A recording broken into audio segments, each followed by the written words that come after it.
Title: The Story of Zacchaeus, the man who climbed a tree to see Jesus. 1. Zacchaeus the tax collector. Zacchaeus lived in Jericho, a busy city. He worked as a chief tax collector, which made him very rich. But most people didn't like him because tax collectors often took more money than they should and gave the extra to themselves. 2. A small man with a big desire. Although Zacchaeus was wealthy, he felt empty inside. One day, he heard that Jesus was coming to Jericho.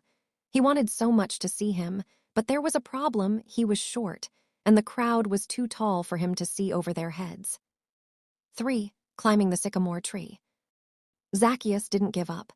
He ran ahead of the crowd and climbed up a sycamore fig tree so he could see Jesus as he passed by.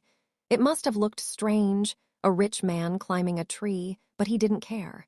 He just wanted to see Jesus. 4. Jesus stops for Zacchaeus.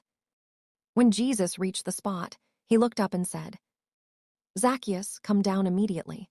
I must stay at your house today." Zacchaeus was shocked and overjoyed. Imagine Jesus, the great teacher everyone wanted to meet, was calling his name. 5. The crowd's reaction. The people around were not happy. They began to whisper, "Why would Jesus go to the house of a sinner?"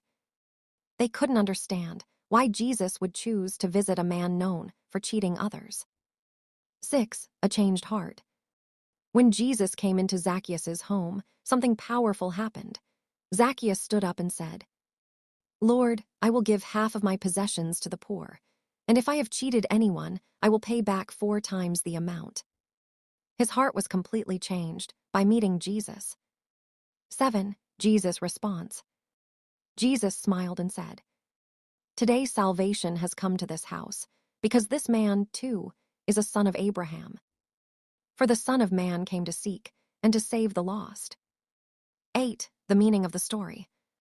This story teaches us that no one is too lost for Jesus to find. Zacchaeus may have been short in height, but he showed great faith and repentance. Jesus saw beyond his sins and gave him a new beginning.